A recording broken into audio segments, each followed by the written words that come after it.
Bagaimana Maroko di Piala Dunia 2022 kemarin di Qatar, kebanyakan pemain-pemain sana mereka di saat itu tidak lahir di Maroko. Ada yang lahir di Prancis, ada yang lahir di mana. Bahkan bahasanya beda-beda bahasanya. Iya, tapi saat menyatu, artinya memang ini udah hal biasa. Dunia sepak bola hal biasa. Di olahraga ini hal biasa. Jadi ya, udahlah kalau orang-orang politik nggak usah ngomongin olahraga lah, nggak usah ngomongin bola lah. Maksudnya yang mana tuh maksudnya? Ya, ini yang tujuannya PON kan digadang-gadang untuk tujuannya untuk pembibitan segala macem. Tapi malah kejadian kayak gini. Kita pasti pengen merindukan dong supaya ada buas-buas lain, Andi Firmansyah yang muncul dari PON. Ricky Cawor yang baru ya. Yang baru tuh 2021 Ricky Cawor kan, kita pengen tuh sepak bola Indonesia ada wonderkid kayak gitu kan. Gimana dulu kita ngeliat buas dari PON tiba-tiba langsung dilirik Peter White ya, kalau Peter White kalau nggak salah langsung jadi masuk timnas kan. Wah, luar biasa. Sekarang kita menunggu gitu yang kita disajikan malah kekerasan kayak gini kan.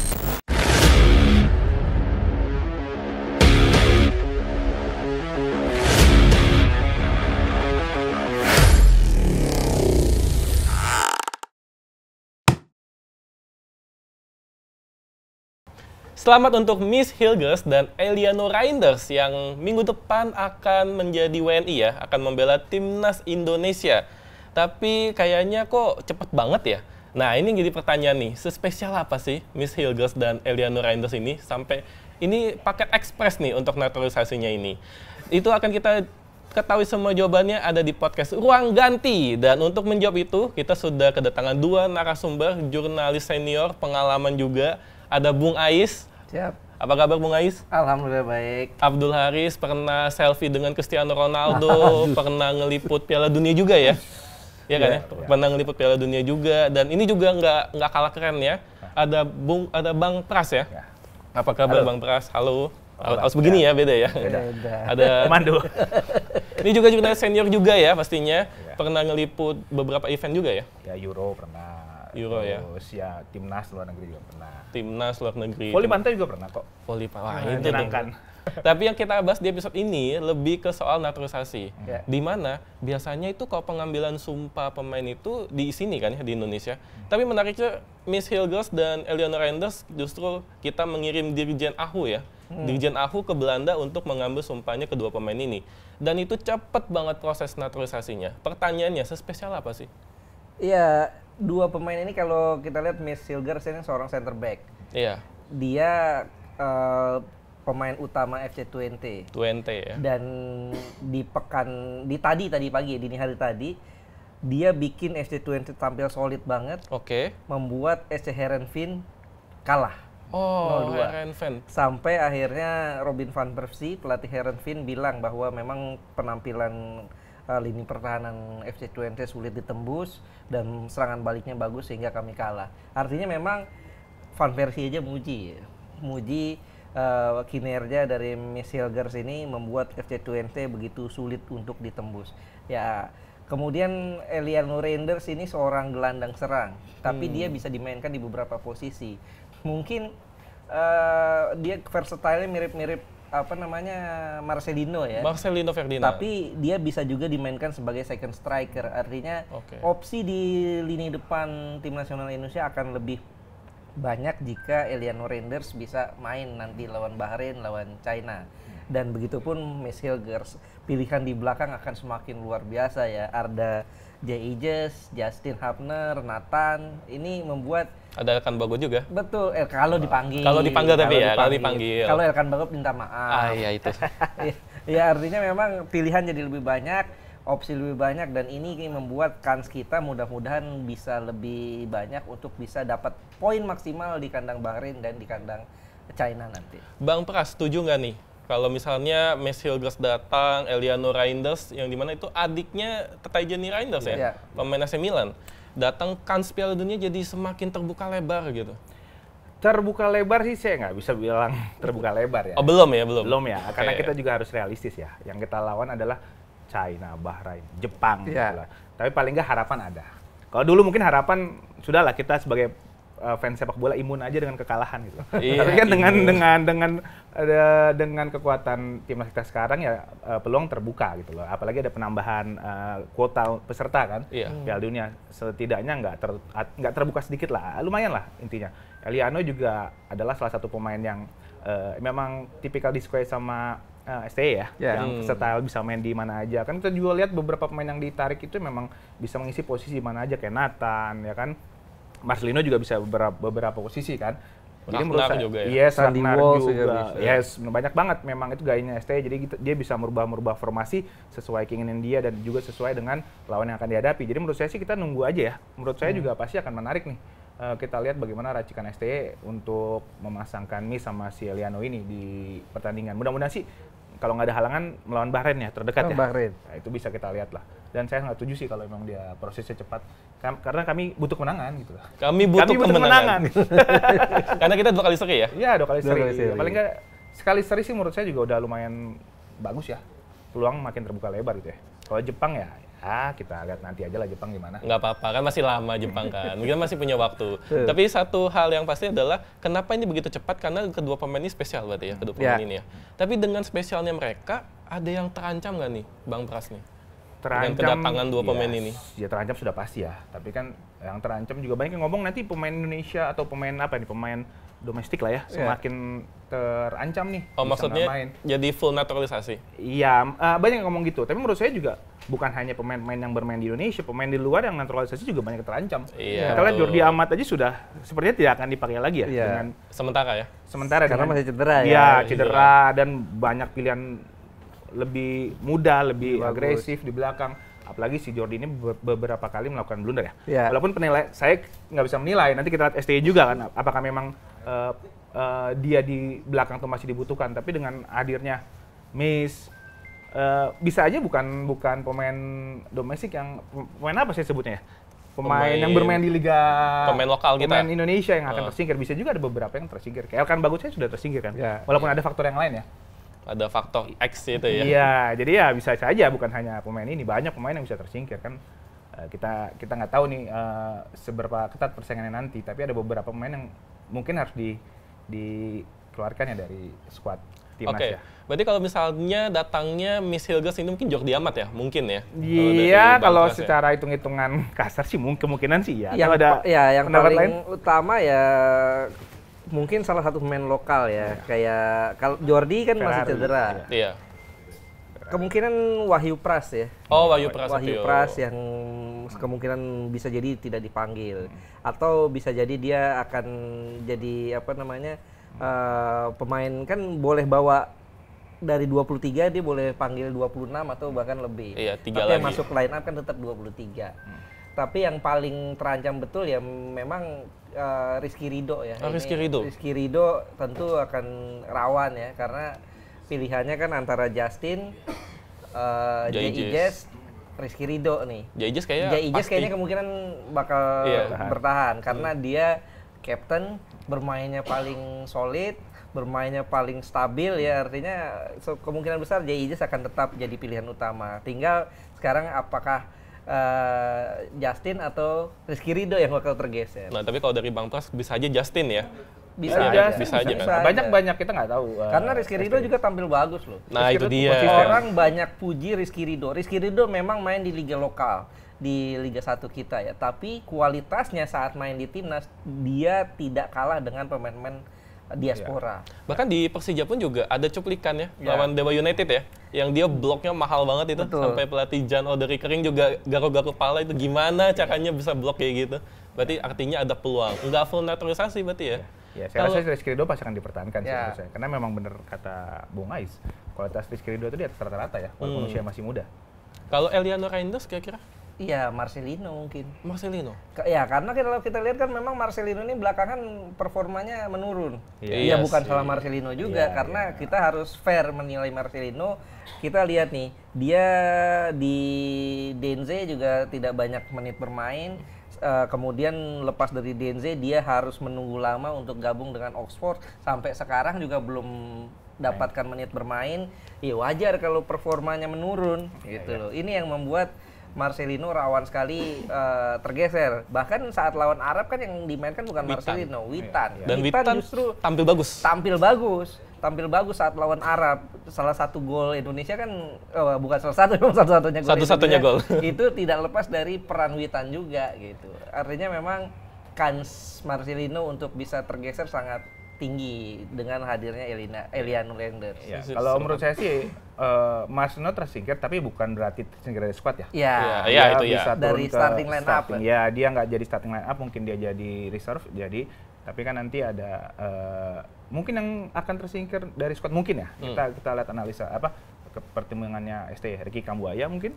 Bisa jadi. Kalau itu dari squad ya, tapi ya dari squad. Jadi kita ngomongin squad ya. Kalau dari starting line up mungkin bisa Marcelino Ricky Kambuaya tadi. Ya, Ricky Kambuaya atau juga belakangan bisa juga Pratama Arhan yang belum dapat menit bermain. Betul.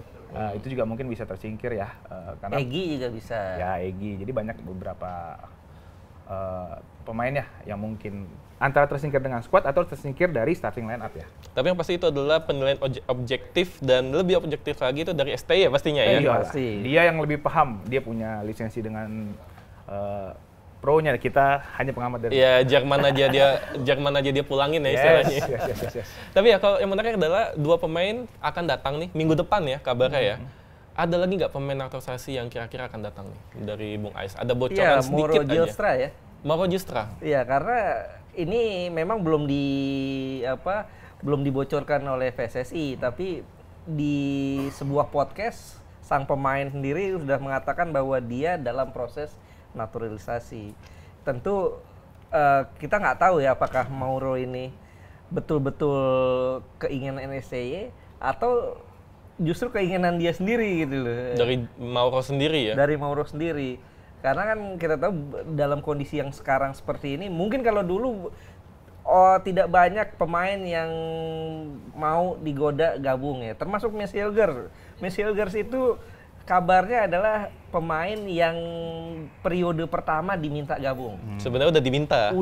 Sudah lama ya, sudah dari dia usia belasan tahun. Tapi baru kesampaiannya sekarang. Baru dia menyatakan ininya sekarang. Terpanggil ya dia. Terpanggil.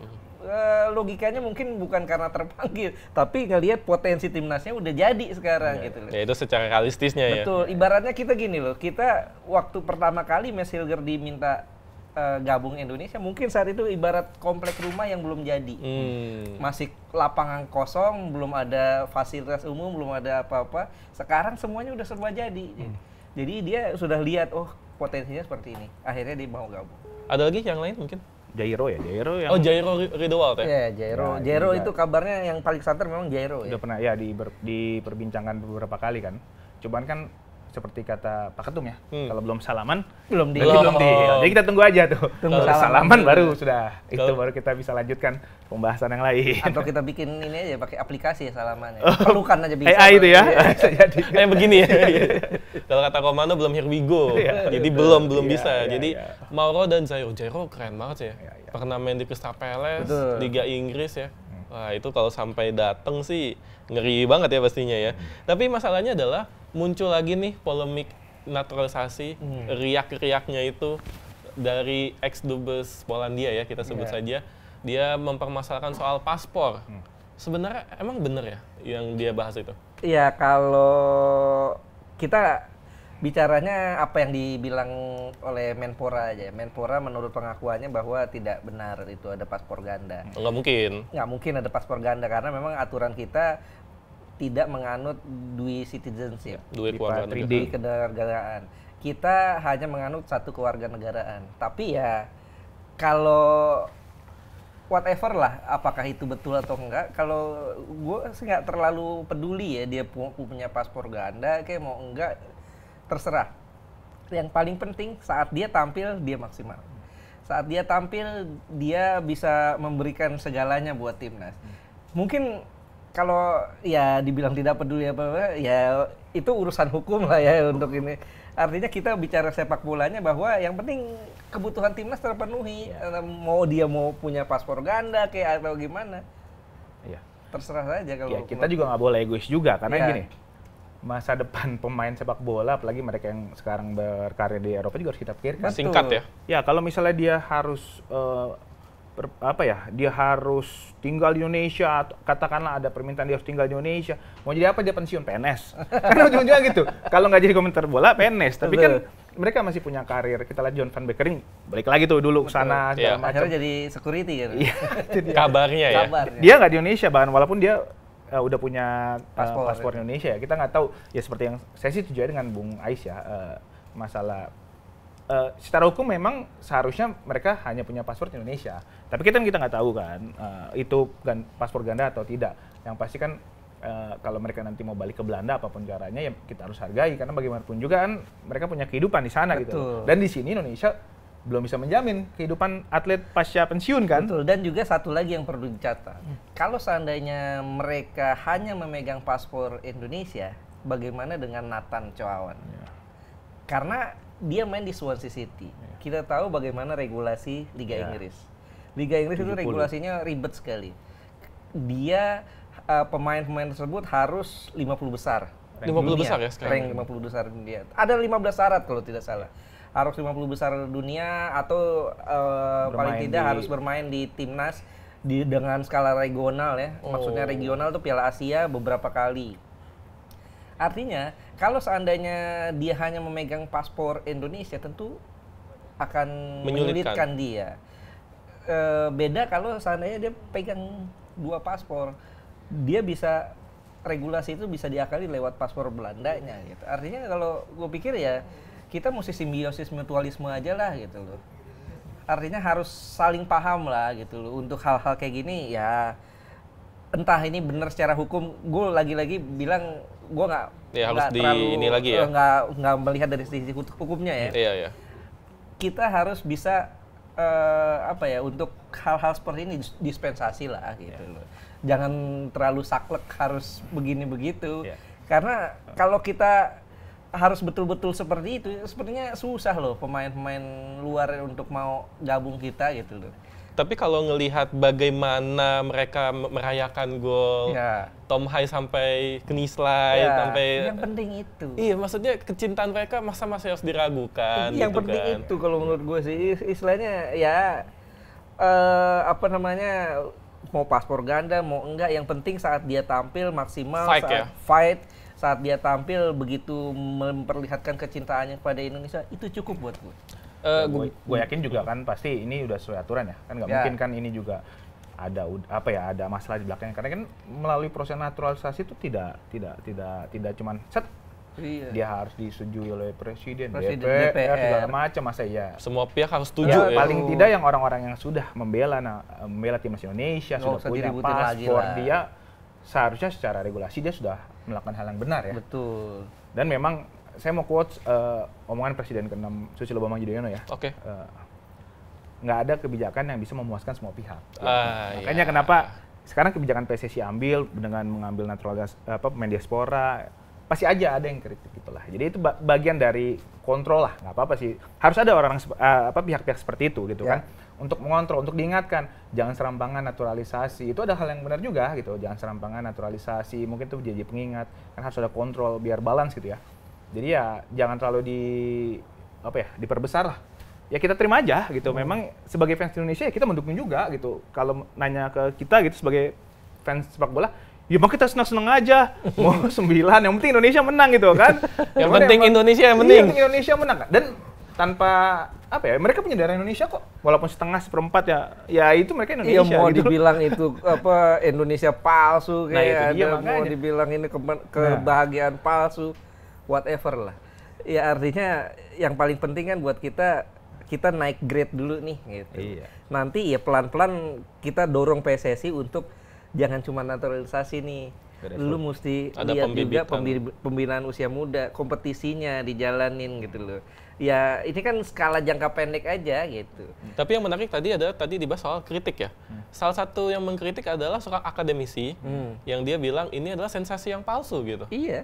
Terus ada juga anggota DPR yang mengkritik kebijakan naturalisasi atau kebijakan naturalisasi. Naturalisasi. Kalau gue pikir gini, di olahraga itu udah jadi hal biasa kok. Jadi meskipun sensasi palsu, terus ada iya, ngomong akamsi juga ya. Bagaimana Perancis? Kalau tidak ada pemain-pemain imigran, kalau tidak ada pemain-pemain campuran, apakah mereka pernah jadi juara dunia? Bagaimana Maroko di Piala Dunia 2022 kemarin di Qatar? Kebanyakan pemain-pemain sana mereka di saat itu tidak lahir di Maroko. Ada yang lahir di Prancis, ada yang lahir di mana. Bahkan bahasanya beda-beda bahasanya. Iya, tapi saat menyatu mereka demi Maroko. Membela Maroko. Jangankan nih Jepang aja kipernya sekarang kiper dari mana coba? Dion Suzuki ya. Betul, berkulit hitam. Artinya memang ini udah hal biasa. Dunia sepak bola hal biasa. Di olahraga ini hal biasa. Jadi ya udahlah kalau orang-orang politik nggak usah ngomongin olahraga lah, nggak usah ngomongin bola lah. Maksudnya yang mana tuh maksudnya tuh? Ya di koridornya masing-masing aja lah. Politik, bola ya. Meskipun sebenarnya kadang-kadang nggak bisa dipisahkan nih sebenarnya. Ya, seperti saya bilang tadi, sebagai fungsi pengawasan, kontrol tuh nggak apa-apa. Nggak apa-apa. Gitu. Cuman kan tetap harus ada kontrolin supaya balance lah. Check and balance ya. Ya, itu nggak apa-apa. Asal jangan terlalu diperbesar lah, dipermasalahkan. Hal yang tidak perlu dipermasalahkan nggak usah dipermasalahkan gitu. Kalau emang sudah track layak, udah jalan selayaknya ya sudah kita harus dukung gitu apapun. Yang punya stakeholder itu adalah PSSI ya, yang punya kemampuan untuk membenahi sepak bola ya salah satunya PSSI gitu. Ya udah kita dukung. Ini mungkin kebijakan dari ketua umum periode sekarang, kebijakannya yaitu untuk menaturalisasi dan meningkatkan peringkat FIFA. Ya 100 besar ya targetnya. Udah ada hasilnya kan, ya sudah kita dukung gitu loh. Kalau melihat membandingkan lagi, ini masalahnya di grade segala macam. Waduh, udah banyak banget program PSSI dari zaman dulu. Ya gitu-gitu aja gitu. Pernah nggak momen ketika kalian imun dengan kekalahan timnas? Oh ya udah kalah, ya udah gitu kan. Kapan gitu bisa comeback? Ini saatnya gitu. Udahlah kita saatnya dukung bareng-bareng gitu loh. Toh nggak ada regulasi yang dilanggar, semua melalui aturan, melalui yang benar gitu alurnya. Ya sudah kita dukung aja gitu loh. Memang ya seperti gue balik lagi, nggak ada kebijakan yang bisa memuaskan semua pihak gitu loh. Ya sudah, tapi kalau nggak puas, it's okay, udah. Yang penting mayoritas puas gitu, nggak ada masalah kok. Di media sosial juga semua pada ngedukung. Ya udahlah, anggaplah itu sebagai pengingat kita aja. Jadi jangan terlalu ini juga ya istilahnya. Jangan lupakan pembinaan usia muda. Iya, pembinaan usia muda. Pembinaan usia muda sekarang sejauh mana perkembangannya? Iya, gue nggak tahu nih pandangan gue ya. Mungkin PSSI ngambil lagi nih, piramida terbalik kali ya. Dia ambil yang besar dulu, timnas dulu diperbaiki, baru ke bawah. Karena kan bagaimanapun juga gue melihat dari hal positifnya. Dengan timnas yang makin bagus, euforia makin tinggi, pemain muda itu termotivasi. Itu kan jadi hal yang bagus ya. Standarisasi naik. Standar naik. Ketika pemain Indonesia melihat, mereka komit nih pemain-pemain dari luar, karena mereka terbiasa kan di klub lain masing-masing ya. Nggak makan gorengan nih, nggak makan mie nih. Wah, gue malu nih kalau makan mie. Itu menularkan hal yang positif kan. Dia datang tepat waktu, dia latihan benar-benar gitu loh. Tidak colong-colongan dari hotel kabur mungkin gitu ya. Itu kan menjadi hal yang nularin hal yang positif gitu kan. Dari teknik juga kan bisa diperbaiki, ngelihat ditularkan gitu. Jadi kan mungkin diperbaiki dulu timnasnya ketika sudah benar, bawahnya diperbaiki. Walaupun memang sebenarnya harus bawahnya juga diperbaiki. Tapi kan rumit ya, rumit banget itu loh memperbaiki dari bawah. Wah, mana sabar netizen Indonesia. Tapi gue percaya sih dengan PSSI yang sekarang ini ada step by step-nya. Kan pertama nih step pertama itu PSSI sekarang itu perbaiki timnas. Setelah timnas sudah mulai oke, mereka turun ke liga. Kompetisi dikasih VAR, dikasih wasit yang bagus, dikasih sanksi yang berat, sanksi yang tegas, dan kita bisa lihat sekarang nih kompetisi Liga 1 sudah itunya levelnya udah mulai naik. Perlahan naik, walaupun masih ada riak-riak, it's okay. Sudah naik. Nah, sekarang nanti mungkin tinggal setelah itu pembinaan usia muda gitu. Step by step lah, karena memang PSSI itu sepak bola Indonesia itu kusut. Kita sudah dipimpin sama beberapa jenderal loh. Jenderal polisi pernah, jenderal TNI pernah, pengusaha juga pernah, politikus pernah, politisi. Iya, gagal. Sekarang ya ada arah ke tren yang positif ya kita dukung. Kalau melenceng lagi ya kita kritik. Kita sebagai publik ya fair aja, bagus kita dukung, enggak kita kritik gitu. Meskipun terkadang orang suka bilang bukankah muara kompetisi itu adalah timnas, tapi sebenarnya kan PSSI juga membangun itu juga. Betul. Artinya saya PSSI mengambil langkah yang beriringan gitu. Jadi kompetisinya juga dibenerin, timnasnya pun juga dibenerin. Nah, salah satu muara dari timnas adalah pembinaan usia muda, yaitu ada salah satunya PON, yang dimana itu isinya banyak pemain muda. Tapi ternyata tiba-tiba ada kontroversi sampai Erick Thohir pun juga turun tangan juga. Dan kebetulan Bung Ais mengawal PON ya kebetulan ya. Di match kontroversi itu yang netizen udah tahu, apa yang terjadi? Ya kalau gue nilai itu ya ada ada asap karena ada api ya. Karena memang kepemimpinan wasit saat itu ya, wasit yang memimpin pertandingan itu sangat kontroversial sekali.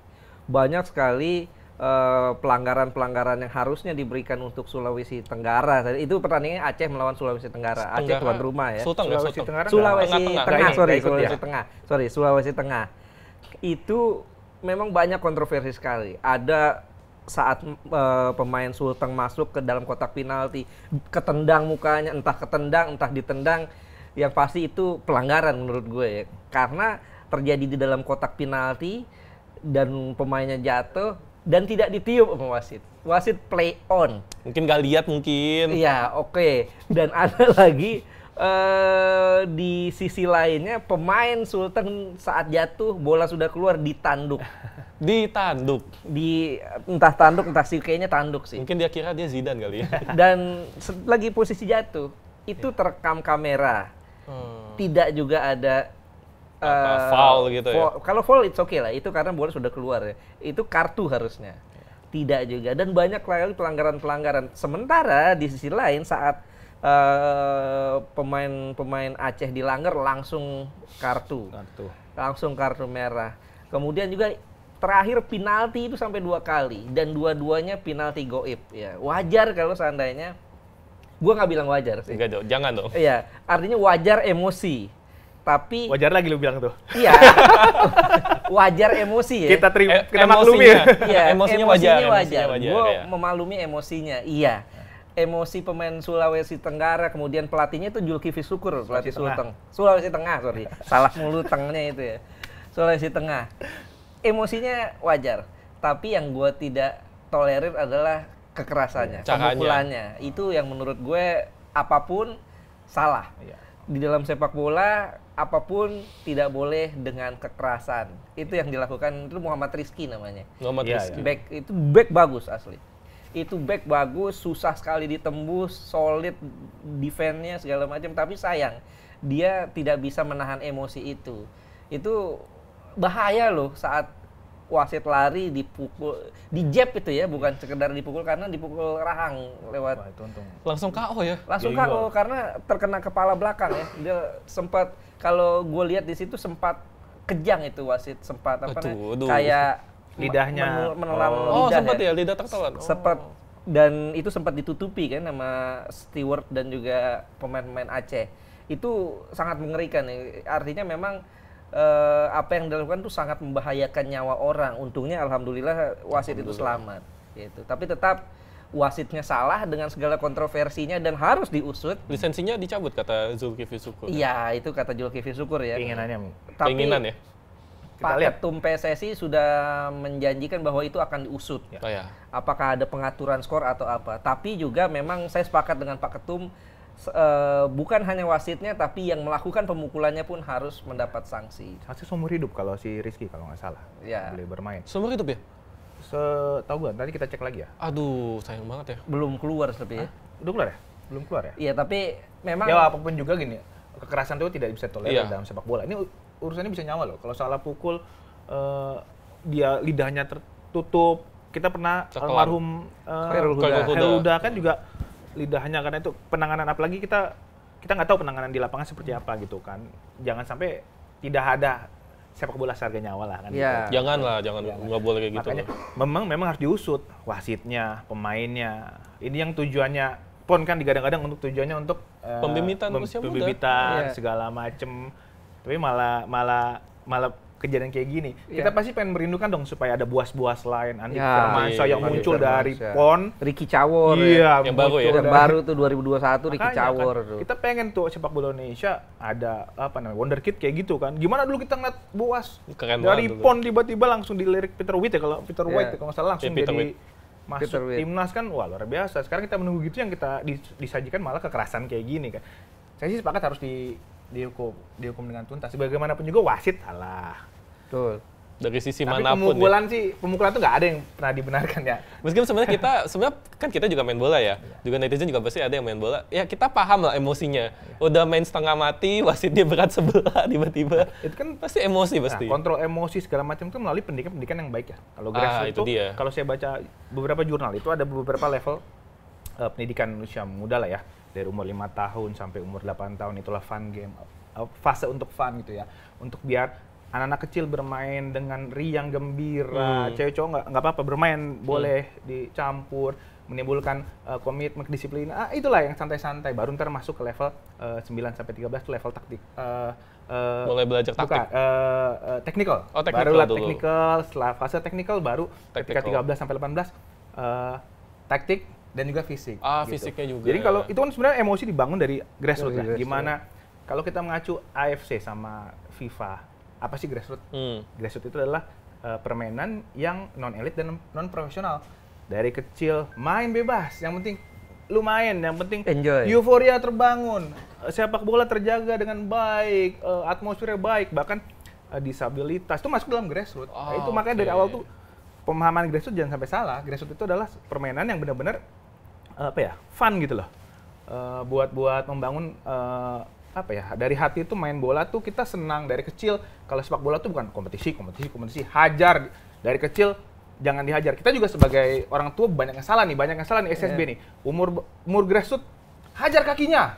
Itu juga kita tuh termasuk salah loh. Itu nggak boleh loh sebenarnya. Dari awal tuh udah biarkan anak kecil main bola dulu. Nanti juga ada tahapnya ketika naik level berikutnya barulah dia ngerti buka ruang, dia ngerti dan taktik. Juga kalau menurut gue banyak yang salah di kita itu level grassroots, level anak-anak itu jangan dituntut menang. Iya, itu yang tadi. Ayo menang. Jadi sehingga kadang-kadang nih ada SSB, nggak semua ya. SSB mana tuh? Kadang-kadang. Ada SSB yang harus menang sehingga ngambil dari tim lain, cabutan. Kemudian bajak pemain segala macam, nyuri umur. Masih ada ya nyuri umur ya? Wah itu mah agak gimana ya? Agak sulit lah dihilangkan lah itu hal kayak gitu. Itu artinya kan mereka ingin menang gitu, betul gitu, ingin menang tuh bagus. Cuman ya ini level-level bawah itu harusnya pendidikannya dulu yang ditekankan, ya sehingga ke atasnya nanti mentalitas pemain-pemain kita udah mentalitas yang fair, mereka berpikirnya fair, bukan cuma sekedar menang gitu. Sportif. Ini yang perlu ditekankan oleh pelatih-pelatih level usia muda kita. Jangan sekedar menang lah.